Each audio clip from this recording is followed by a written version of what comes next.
Alright, magandang umaga na ho sa lahat natin ng mga viewers Luzon, Visayas at Mindanao all over the world. Welcome naman sa ating panibagong video, panibagong reaction, mga ka-action, mga kakamping. Paano mga DDS? Hawak na namin ang beat.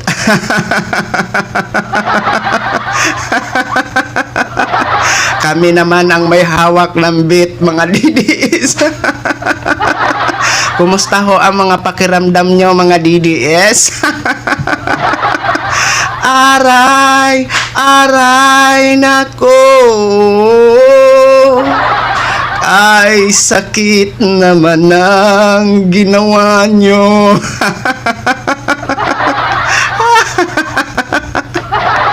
Kaya tano out bilang Senate President, Win Gatchalian in bilang Senate President. Congratulations ho sa inyo, Senator Win Gatchalian bilang bagong Senate President. So eto nga ho mga ka-action, mga kakampeng, no? Nagkaroon ho sila ng 13 na numbers o members. Kasi nga ho, nag-attend ho ito si Senator Joel Villanueva sa ginaganap ho ngayon na special session sa Senado. Kaya nagkaroon ho ng butuhan at yan nga ho, na-elect na. Formal nang na-elect ito si Senator Win Gatchalian bilang Senate President. Kaya tano out bilang Senate President. May bago na ho tayong Senate President, si Senator Win Gatchalian. Excuse me po. Eto mga ka-action, panoorin ho muna natin bago ho ako magbigay ng aking sariling opinion. Thank you, Mr. President. Mr. President, I move that we proceed with the election of the Senate President of the Philippines. I so move. Is there any objection? Hearing none, the election of the Senate President is now in order.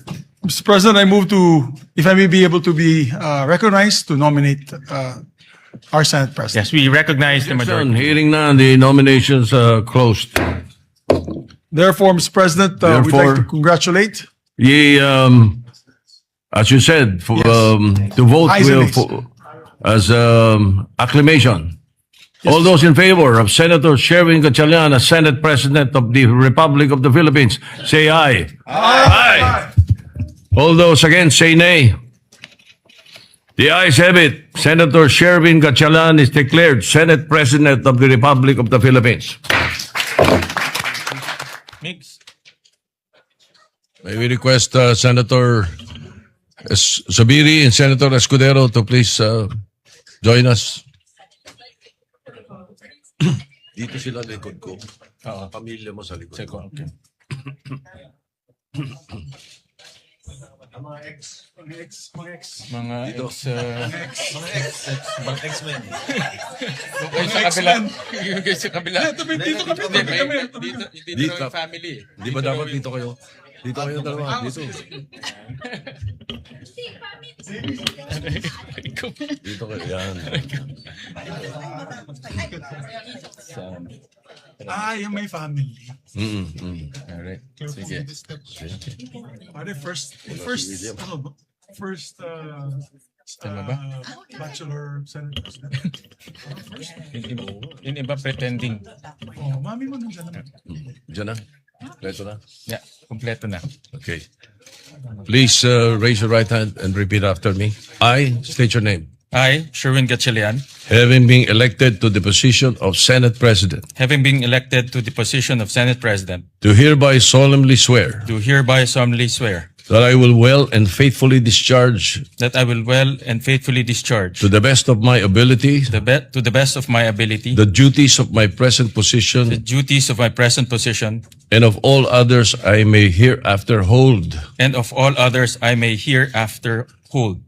under the Republic of the Philippines, under the Republic of the Philippines, that I will support and defend that I will support and defend the Constitution of the Philippines, the Constitution of the Philippines, that I will obey the laws, legal orders, and decrees that I will obey the laws, legal orders, and decrees promulgated by the duly constituted authorities, promulgated by the duly constituted authorities, and maintain true faith and allegiance and maintain true faith and allegiance to the Republic of the Philippines, to the Republic of the Philippines, and that I impose this obligation upon myself and that- voluntarily, and that I impose this obligation upon myself voluntarily, without mental reservation without mental reservation or purpose of evasion. or purpose of evasion. So help me God. So help me God. Congratulations, sir. Thank you. Thank you.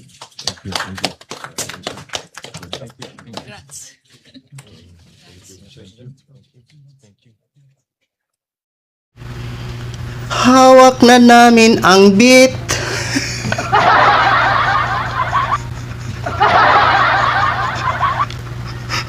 Sinaktan nyo ang puso ni Cayetano.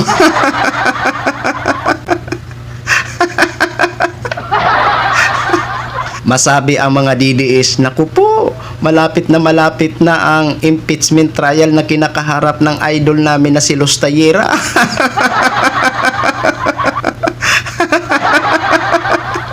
Pero wag ho kayo mag-alala mga DDS. Patas ho yan ang Gatchalian Black. Oo, patas po yan. Oo. Makakaasa ho kayo na maging patas ho ang kanilang gagawing investigasyon. Kung sakali magsimula na ho ang impeachment trial na kinakaharap ni Inday Los Tayera. So maganda ho ito mga ka-aksyon na bago na ho ang Senate President kasi maibalik na sa kanila yung mga dapat nilang mga pamumunuan tulad ho na ibalik kay Senator Bam Aquino ang pagiging chairman ng education ho kasi mahalaga ho yan, no? Napaka-importante ho na bagay yan at kayang-kaya talaga yan ni Senator Bam Aquino kasi isa ho siya sa may author ho niyan at siya ho ay talagang bihasa pagdating dyan kaya maibalik na sa kanya ang kanyang pagiging chairman ng education ngayon na bago na ang Senate President at syempre maibalik din siguro ang pagiging chairman ni Senator Kiko Pangilinan sa agrikultura kasi mahalaga din po yan, no? At bihasang-bihasa at kayang-kaya talaga yan ni Senator Kiko Pangilinan dahil siya ay may karanasan dyan. Kaya congratulations po sa atin. Ayan po mga ka-aksyon, mga kakampeng. Paano mga DDS? Wala ho tayong magagawa. May sapat ho silang numero. 13 na numero. Yan lang ho mga ka-action, mga kakamping, no? Gin-share ko lang ho sa inyo yan. Maraming salamat ho sa ating mga viewers, Luzon, Visayas at Mindanao all over the world. Ako po ang inyong lingkod, si The Action Man. Have a good day, everyone!